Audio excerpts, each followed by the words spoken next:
मैं सतदेव प्रसाद शिक्षक। आइए आप सबों का एसपी मोटिवेशनल पोएम में स्वागत है। सब्सक्राइब कर दें एवं घंटी दबाकर ऑल पर सिलेक्ट कर दें ताकि मेरे द्वारा लिखी गई शैक्षणिक, नैतिक और मोटिवेशनल कविता भी आप तक आसानी से पहुंचता रहे। आज मुझे पढ़ना है 12वीं के गद्य भाग जिसका शीर्षक है सिपाही की माँ। और इसके पहले मैं आपसे दो शब्द कहना चाहूंगा। ऐसे आप सभी होनहार हैं, आप सबों में होनहार के सारे गुण परिलक्षित होते हैं, लेकिन फिर भी मैं आप में व्याप्त ऊर्जा को उत्सर्जित करने के लिए दो शब्द कहना चाहूंगा। सीढ़ियां उन्हें मुबारक हो जिन्हें छत पर जाना है। अरे मेरी मंजिल तो आसमां है, मेरी मंजिल तो आसमां है, रास्ता खुद बनाना है, रास्ता खुद बनाना है। कुछ छात्र ऐसे होते हैं जो गहरी नींद में सोते हैं, कुछ छात्र ऐसे होते हैं जो गहरी नींद में सोते हैं। अरे वक्त के गुजर जाने पर अपनी किस्मत पर रोते हैं, अपनी किस्मत पर रोते हैं। तो आज मुझे समय का महत्व देना है और मन लगाकर पढ़ना है। तो आइए आज मुझे पढ़ना है शीर्षक सिपाही की माँ। और यह एकांकी है। इस एकांकी के एकांकीकार है मोहन राकेश जी।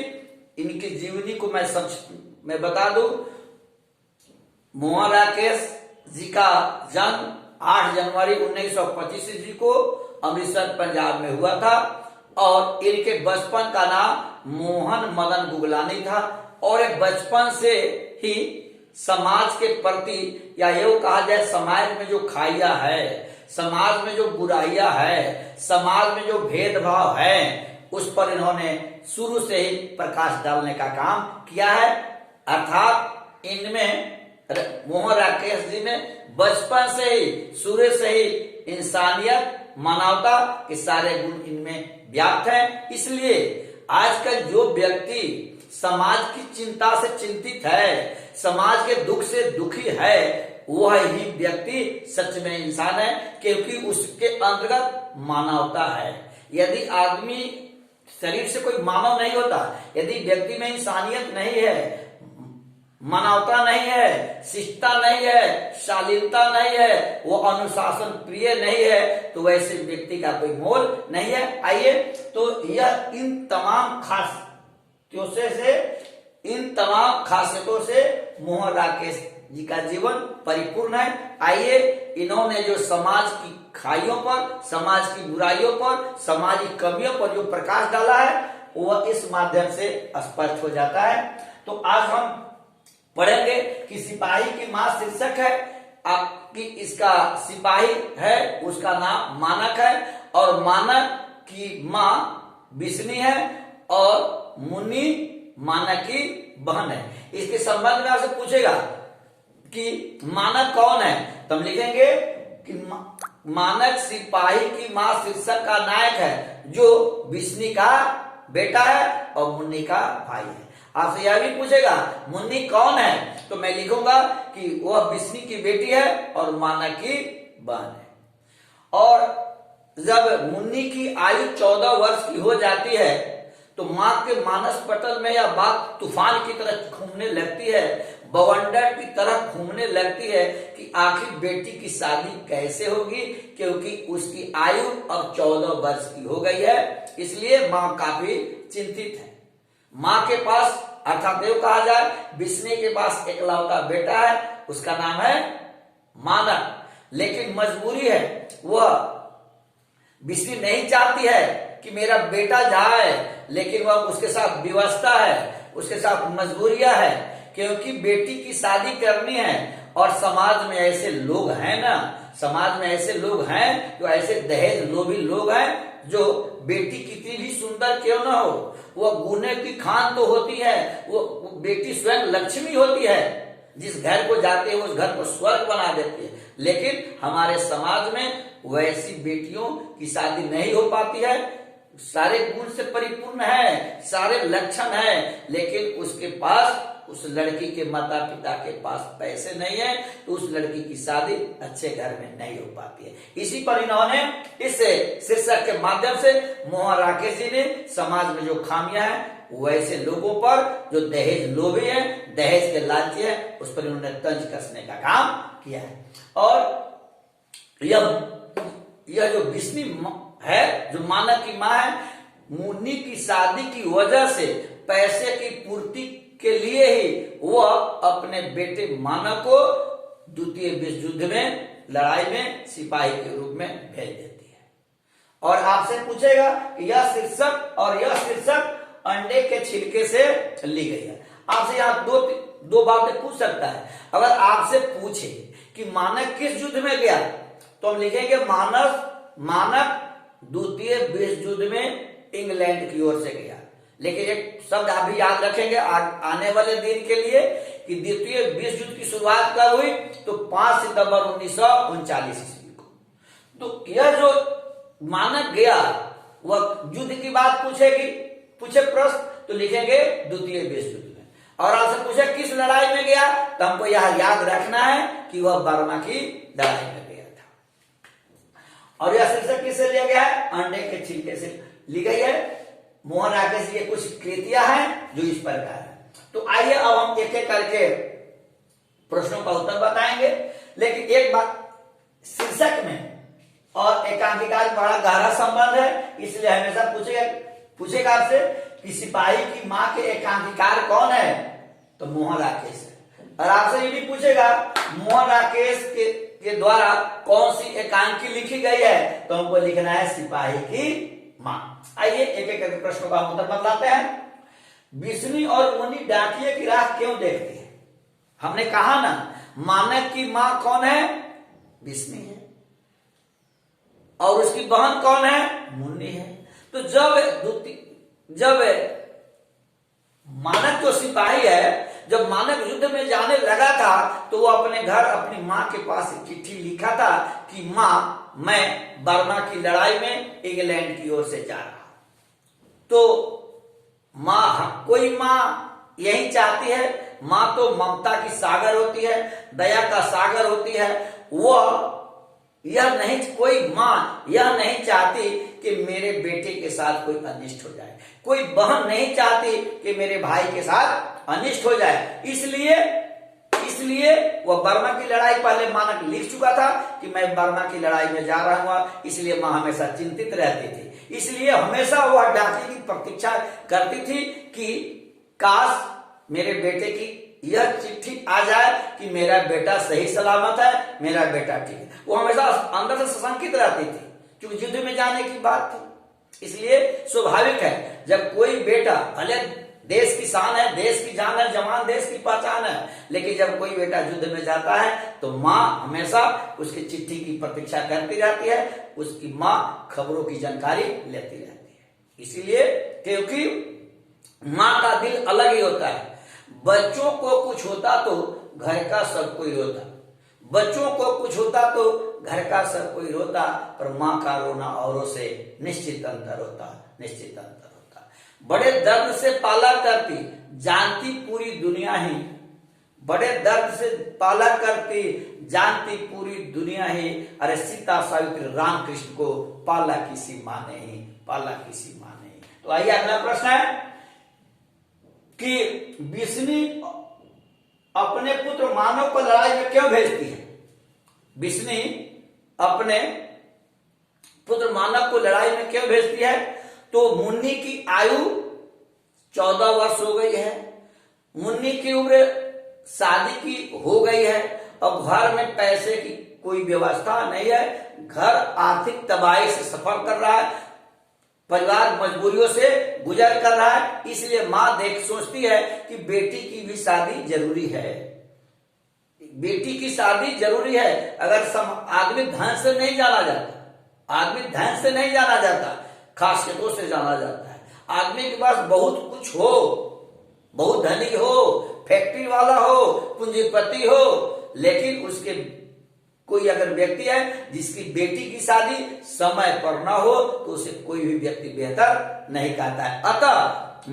अतः विष्णु अपने बेटे मानव को पैसे की पूर्ति के लिए वह लड़ाई में भेज देती है। ऐसे इस प्रश्न से बड़ा आदमी को दर्द होता है कि यह मानव अपनी बहन की शादी के लिए युद्ध में चला जाता है। क्यों? क्योंकि पैसे की कमी है। वही बेटी हमारे घर की, वह बेटी बेटी नहीं होती, वह लक्ष्मी होती है। बेटी जिस घर में जाती है उस घर को जन्नत बना देती है। बेटी जिस घर में जाती है वो घर को स्वर्ग बना देती है।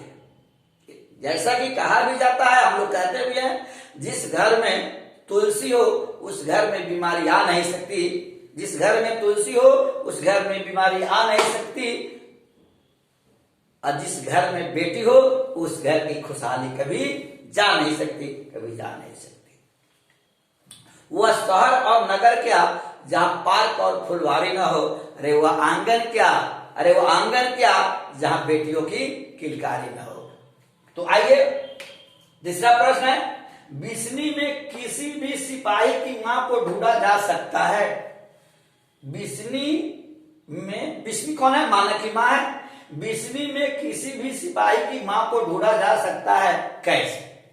इसकी कहानी यह है कि मानव युद्ध में चला गया है, मां बिस्नी सोई हुई है। वह स्वप्न में देखती है कि मानव भागते हुए आया और अपनी मां की गला को पकड़ लिया, लिपट गया। उसकी मां स्वप्न में देखती है कि मेरा बेटा आकर मेरा गला पकड़ लिया। फिर उसके पीछे जापानी सैनिक आए और उसे मारना चाहते हैं। वह जापानी सैनिक मानव को मारना चाहता है। यह जो बिस्नी स्वाभाविक है कि मां बेटा का पक्ष लेती ही है, बोली कि तुम नहीं मार सकते हो, यह मेरा बेटा है, तुम इसे नहीं मार सकते हो, यह मेरा बेटा है। क्या तुम्हारे पास मां नहीं है? क्या तुम्हारे पास, वह जापानी सैनिक को डांटती है, क्या तुम्हारे पास मां नहीं है? क्या तुम मां के दर्द को नहीं समझता? फिर इसी बीच वह मानव हथियार जापानी सेना पर तान देता है। तो मां उसे भी, अपने बेटे को भी कहती है, तुम इसे मार नहीं सकता, तुझे मेरी कसम है, तुझे भगवान की कसम है, तुम इसे मार नहीं सकता। यह भी किसी मजबूरी की वजह से, यह भी अपनी परिवार की तबाहियों की वजह से सेना में गया हुआ, ऐसा तुम इसे मार नहीं सकता। इसे भी परिवार होंगे, इसे भी बच्चे होंगे, इसे भी मां होगी। जिस तरह मैं तेरी मां हूं, ठीक इसकी भी मां होगी, अतः तुम इसे मार नहीं सकते हो। और वही बिस्नी अपने बेटे से उस सिपाही को बचाती है और उस सिपाही को भी अपने बेटे से बचाती है। अर्थात यह हमारे कहानीकार यह कहना चाहते हैं कि सिपाही की मां एक ऐसी मां है, सिपाही की मां एक ऐसी भूमिका अदा करती है जिसमें किसी भी सिपाही के मां के गुणों को पाया जा सकता है। अर्थात बिस्नी एक ऐसी मां है जिसमें किसी भी सिपाही के मां के गुण पाए जा रहे हैं। आइए अगला प्रश्न है, यह हमारी भी तरह गरीब आदमी है। हमने कहा ना, जब बिस्नी स्वप्न देखती है कि मेरा बेटा भागते हुए आया, मेरी गला को पकड़ लिया, और वह जापानी सेना कहा कि नहीं मैं इसे मार दूंगा, इसके पीछे यह हजारों आदमी का दुश्मन है, यह हजारों लोग इसके पीछे लगे हुए हैं। और उसके बीच फिर कुछ ही देर में जब मानव उस पर हथियार लेकर तैयार होता है तो यह बिस्नी डांटती है, कहती नहीं बेटा इसे मत मारो, यह भी हमारे ही तरह गरीब है। जिस तरह तुम अपनी बहन की शादी के लिए, जिस तरह तुम आर्थिक परिस्थितियों के समाधान के लिए, जिस तरह तुम मजबूरी में सेना में गया, उसी तरह यह आदमी भी किसी न किसी मजबूरी से गया हुआ, किसी न किसी तबाही से गया हुआ, किसको इसे कई से कारण हो सकते हैं। अतः तुम इसे मार नहीं सकते हो। जिस तरह तुम गरीबी की वजह से गया सेना में, जिस तरह गरीबी की वजह से, आर्थिक तंगी की वजह से मैंने तुझे सेना में भेजा, उसी प्रकार इस सिपाही की मां भी गरीबी से ही भेजी होगी, अतः मजबूरी में ही भेजी होगी, अतः तुम इसे मार नहीं सकते हो, यह भी हमारे तरह ही गरीब है। अगला प्रश्न है, मानव और सिपाही एक दूसरे को क्यों मारना चाहता है? मानव कौन है? बिस्नी का मां है। इस सिपाही शीर्षक का समझा जाए कि वह नायक है।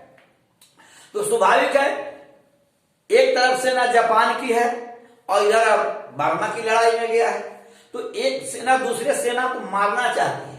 चूंकि देश के मान सम्मान और स्वाभिमान की बातें होती है, स्वाभाविक है जो सरहद पर रहते हैं वे एक दूसरे को मारना चाहते हैं, और इसीलिए यह मानक उसको मारना चाहता है और जापान वाला इसको मारना चाहता है। लेकिन मैं आपसे यह कहना चाहूंगा कि देश की शान, देश की जवान, ये सभी जवान ही होते हैं। इसीलिए हम तमाम लोगों को इनके प्रति श्रद्धा की भावना रखनी चाहिए, सम्मान की भावना रखनी चाहिए, क्योंकि यही लोग हैं जिसकी वजह से हम घर में बैठकर दिवाली मनाते हैं, होली मनाते हैं, या कोई पर्व या त्योहार मनाते हैं, जिसकी बदौलत इन जवानों की बदौलत। लेकिन वे क्या करते हैं, लेकिन वे बर्फों पर होते हैं, काफी ठंडी होती है, काफी वैसे स्थितियों में वे लोग जान की बाजी लगाकर लड़ने का काम करते हैं। इसलिए मैं सदा ही कहते रहता हूं, यह राह नहीं है फूलों के कांटे ही इस पर मिलते हैं, लेकर दर्द जवाने का बस हिम्मत वाले चलते हैं। राष्ट्रपिता महात्मा गांधी ने सीने पर गोली खाई थी, खुद ही भगत बिस्मिल ने फांसी को गले लगाई थी। अरे मरने की जब बातें आती तो वीर बिरंगा ही मरते हैं, लेकर दर्द जवाने का बस हिम्मत वाले चलते हैं, बस हिम्मत वाले चलते हैं। आइए अब अंतिम प्रश्न है, मुनि के विवाह की चिंता न होती तो मानक लड़ाई में नहीं जाता। क्या आप इस कथन से सहमत है? यह व्याख्या पूछेगा, इस व्याख्या के रूप में पूछेगा। जब भी कोई प्रश्न व्याख्या के रूप में आवे तो शीर्षक का नाम और लेखक का नाम जरूर देना चाहिए। लेकिन यह क्या एकांकी है, तो यहाँ हमको एकांकिकार का नाम देना है, तो लिखेंगे प्रस्तुत पंक्ति शीर्षक सिपाही की मां से ली गई है, जिसके एकांकिकार मोहन राकेश हैं। और यह सच्चाई है कि मानक सिपाही में जाने का जान की बाजी लगा देना, जान की बाजी लगा देना। तो वह जान की बाजी जो लगाता है, या एकांकार हमको यह कहना चाहता है कि जिस तरह लड़ाई क्या है, जंग है, जान की बाजी है, कुर्बानी के लिए हमेशा आदमी इंसान को तत्पर रहना होता है। ठीक उसी प्रकार जिस प्रकार जीवन को चलाने के लिए जंग की जरूरत है, जिस तरह देश को बचाने के लिए जंग की जरूरत है, ठीक उसी प्रकार इस मानक के लिए मुन्नी की शादी भी किसी जंग से कम नहीं है, किसी युद्ध से कम नहीं है, किसी विश्व युद्ध से कम नहीं है। इस पंक्ति के द्वारा हमारे मोहन राकेश जी ने समाज में जो लोग कुछ शोषक हैं, पोषक स्वयं को कहते हैं लेकिन सभी शोषक है, वे दहेज लोभी हैं, इस शीर्षक के द्वारा मोहन राकेश जी ने दहेज लोभियों पर तंज कसने का काम किया है। और वे यह कहना चाहते हैं कि समाज में इन्हीं लोगों की वजह से, समाज में कुछ ऐसे लोग हैं जिसकी वजह से समाज का वातावरण खराब हो रहा है, समाज का वातावरण दूषित हो रहा है और मेरा देश गर्त की ओर जा रहा है। और जिसकी वजह से अच्छी जो लड़कियां हैं, जो मेरी बेटियां हैं, उसकी अच्छे घर में शादी नहीं हो पाती और इसके लिए माता पिता को बड़ा ही कष्ट सहना पड़ता है। अतः इस पंक्ति के माध्यम से मोहन राकेश जी ने समाज के लोभियों पर बड़ा ही तंज कसने का काम किया है। दहेज प्रथा की वजह से यह दहेज प्रथा हमारे लिए कलंक है। लाखों घर बर्बाद हुए इस दहेज की बोली में, अर्थी चढ़ी हजारों कन्या पर चढ़ न पाई डोली में। अरे कहाँ कहाँ वे माथा टेके पीला हाथ कराने में, क्या बताऊं मैं आपको आती सब बताने में। अरे गहने खेत खलियान बिके थोड़ी सी की रोली में, अर्थी चढ़ी हजारों कन्या पर चढ़ न पाई डोली में, चढ़ न पाई डोली। बेमतलब की बातों में राग मचाई जाती है, अरे थोड़ी थोड़ी बातों हेतु बहुत जलाई जाती है। दुष्टता कहाँ से आ घुसी मानवता की बोली में, अर्थी चढ़ी हजारों कन्या चढ़ न पाई डोली में, चढ़ न पाई डोली में। जय हिंद, जय भारत।